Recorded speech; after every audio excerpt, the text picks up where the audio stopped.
From out of the south, a new power rises. A half-orc warlord named Grok.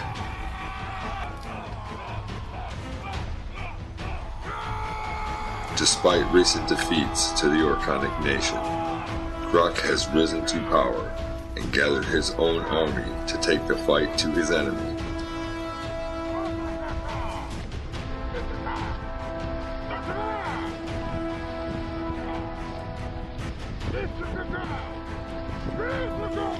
He has divided his forces to circumvent the Tri-King patrols, enabling him to unleash his vengeance upon all in his path.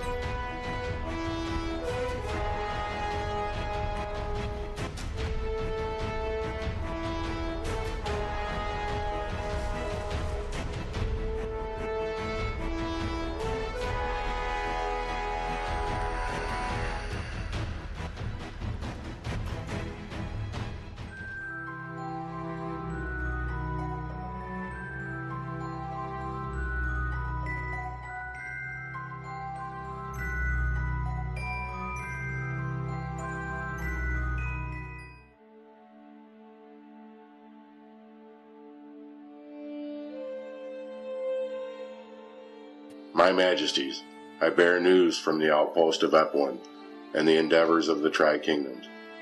Duke Derek has returned from the front, and he brings good tidings. Prince Darien and his forces have surrounded the city of Prong, and it is completely cut off.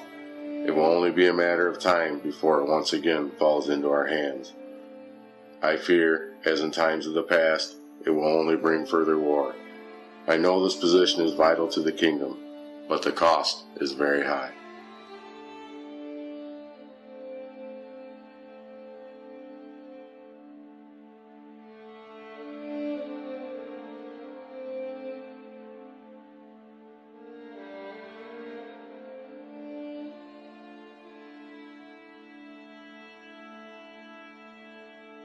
This victory was due largely to the success of Prince Vaughn and the volunteers from Epohwen.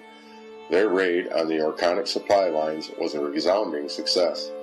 His finding of the tome is a much unexpected surprise, and I will spend many nights delving into its secrets.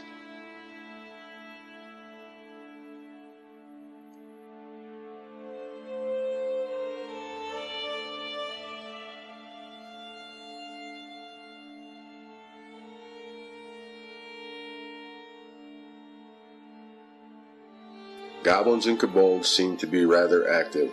So far the people here have been able to hold their own, but I believe the winds of war are blowing, and before long there will be open war between goblins and kobolds. I am unsure if it is a territory rivalry or something more, but Epohwen will surely be caught in the flames. I know there are more pressing matters to attend to, but I would request a patrol or a contingent be sent to investigate this matter as soon as your majesties see fit. I must remind you, Epohwen is vital to our endeavors and cannot be allowed to fall. Though the outpost of Epohwen is going through some growing pains, they managed to hold trial for Namar, a drow elf your majesty saw fit to restore to them. It did not turn out as I had wished, but they seemed to have the ability to be taught, and honor was served.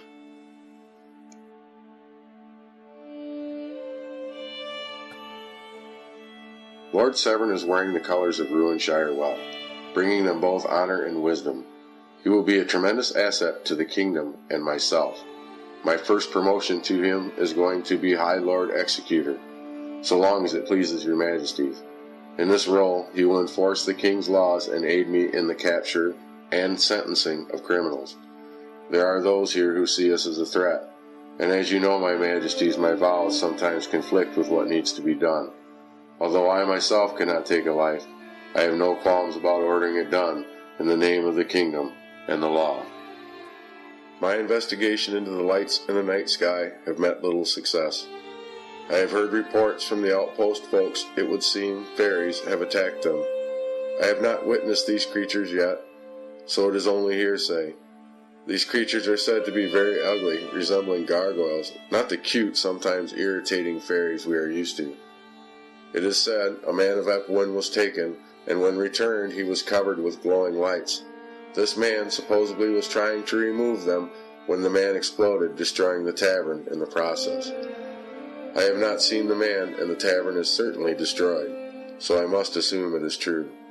I have men working to restore the building and to restock its lost goods.